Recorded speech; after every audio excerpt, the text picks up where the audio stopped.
Hello and welcome to Module 9. In this lesson, we're going to talk about one of the biggest factors influencing energy for women in midlife, and that is hormonal changes during perimenopause. Perimenopause is the transitional phase before menopause, and it can begin much earlier than most women realize.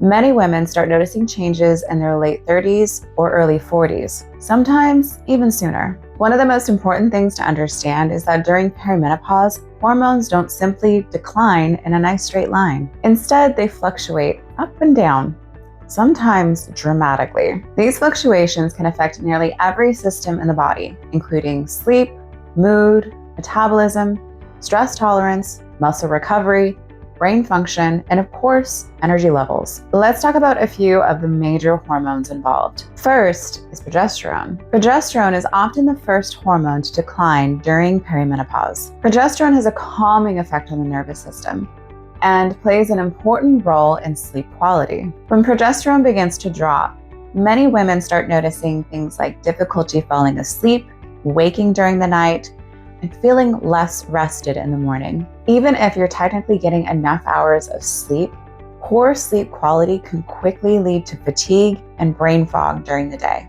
Next is estrogen. Estrogen influences many systems throughout the body, including brain function, metabolism, circulation, inflammatory regulation, and even how the brain processes information. When estrogen begins fluctuating, many women notice symptoms like brain fog, fatigue, mood changes, hot flashes or night sweats, joint aches, and changes in metabolism. Because estrogen interacts with so many different systems, fluctuations can make the entire body feel like it's out of rhythm. Another important piece of the puzzle is testosterone and DHEA. These hormones, especially testosterone, are often thought of as male hormones, but women produce and rely on them as well. Testosterone and DHEA play an important role in your energy, motivation, muscle strength, exercise recovery, mental focus, and libido. When these hormones begin to decline, many women notice lower energy,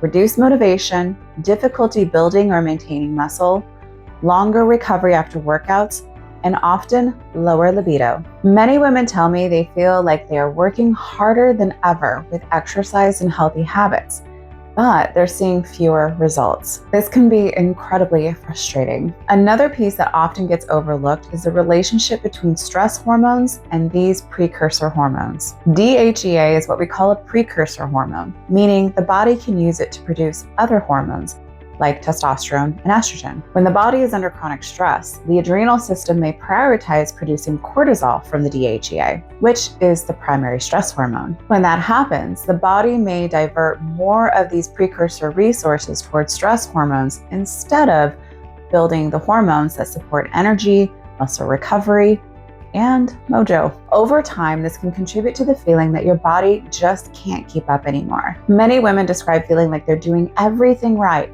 exercising, eating well, trying to take care of themselves, but they still feel exhausted and depleted. This is where understanding physiology can be incredibly empowering, because what you're experiencing is not a failure of willpower. It's not laziness. It's not that your body suddenly stopped working. It's that your body is going through a major hormonal transition, and the strategies that worked in your 20s or early 30s may need to evolve. This is also where deeper investigation can be very helpful. As we discussed in other modules, things like functional hormone testing, thyroid evaluation, cortisol patterns, and gut health assessments can sometimes reveal underlying drivers of fatigue that routine labs might miss. Understanding those patterns allows us to develop a much more personalized strategy for restoring energy. But even before we go that far, simply understanding what's happening hormonally can help you begin approaching your body with more compassion and strategy instead of frustration.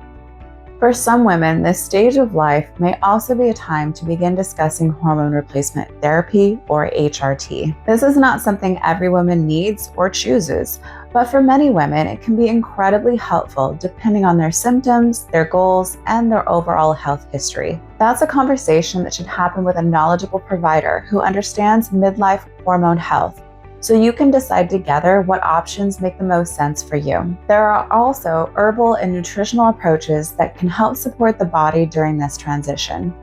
Many women begin with these types of support as they work on improving sleep, stress resilience, nutrition, and metabolic balance. It's important to understand that all of the foundational strategies we've been discussing throughout this program are the base of any successful approach, whether someone eventually uses hormone therapy or not. Supporting blood sugar balance, nervous system regulation, sleep quality, gut health, and inflammation all help create the environment where the body can rebalance more effectively. In my own practice, many women start by focusing on lifestyle and herbal support, and some eventually decide that bioidentical hormone therapy, such as estrogen, progesterone, and even testosterone for some women, becomes an appropriate next step. When used thoughtfully and tailored to the individual, these therapies can help bring hormone levels back closer to a physiologic range, which can dramatically improve symptoms like fatigue, brain fog, sleep disruption, and low libido. That level of individualized care goes beyond the scope of this program, but it's important for you to know that these options exist